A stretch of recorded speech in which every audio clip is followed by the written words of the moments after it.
சற்று முன் கிடைக்கப்பெற்ற மிக மிக முக்கியமான செய்தி ஒன்று வெளியாகி உள்ளது. செந்தில் பாலாஜியால் சிறைக்கு செல்வாரா உதயநிதி? வெளியான தகவலால் பரபரப்பு. நெருங்கிய அமலாக்கத்துறை அதிகாரிகள் குறிவைத்து விட்டார்கள். 2 நாட்களாக அமலாக்கத்துறை அதிகாரிகளது சோதனைகள் நடைபெற்று கொண்டிருக்கிறது. பெரிதளவில் எதிர்பார்க்கப்பட்ட தமிழக தலைமை டாஸ்மாக் முறைகேடு சுமார் 39,000 கோடி வரை ஊழல் நடைபெற்று இருப்பதையும், தொடக்கத்தில் 1000 கோடி ஊழலை கண்டுபிடித்திருப்பதாகவும், தொடர் விசாரணையில் பல உண்மைகள் வெளியாகும் என்று இணையதள பக்கத்தில் அமலாக்கத்துறை அதிகாரிகள் பதிவு செய்திருந்தார்கள்.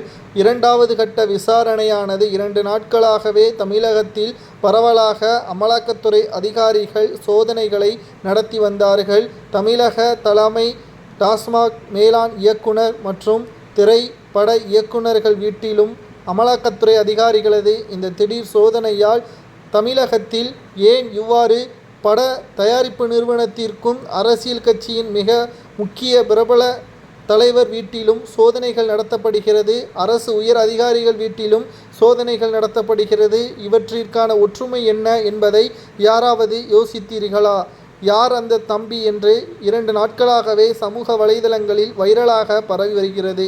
பிரபல தயாரிப்பாளருக்கும் செந்தில் பாலாஜிக்கும் என்ன தொடர்பு? ஒரே நேரத்தில் 450 கோடி படத்தை தயாரிக்கக்கூடிய அளவிற்கு பணம் எப்படி வந்தது என்ற ஒட்டுமொத்த சந்தேகங்களும் இந்த அமலாக்கத்துறை அதிகாரிகள் ரைடின் மூலமாகத்தான் பல தகவல்கள் தற்பொழுது நமக்கு கிடைக்கப்பெற்றிருக்கிறது.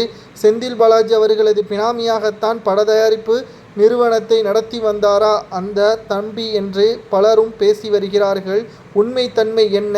செந்தில் பாலாஜி அவர்கள் தமிழக அமைச்சராக பொறுப்பேற்ற பொழுது தமிழக கொள்முதல் செய்யப்பட்ட டாஸ்மாக் முறைகேட்டில் உதயநிதியின் கையெழுத்து இல்லாமல் நடந்திருப்பதற்கு சாத்தியமே கிடையாது என்று உயர் அரசு அதிகாரி வாக்குமூலத்தை இன்று கொடுத்துவிட்டார். மேலதிகாரிகள் சொன்னதை தான் நான் செய்தேன், என்னால் எதையும் மறுக்க முடியாது என்றும் அவர் வாக்குமூலமாக தெரிவித்துவிட்டார். மேலதிகாரி என்பவர்கள் யார்? மேலாண் இயக்குனருக்கு மேலாண் அதிகாரி என்றால் ஒன்று செந்தில் பாலாஜி, மற்றொன்று உதயநிதியாகத்தான் இருக்கும். இவர்களில் இருவரில் யாராவது ஒருவர் நிச்சயமாக சிறைக்கு செல்வார்கள்.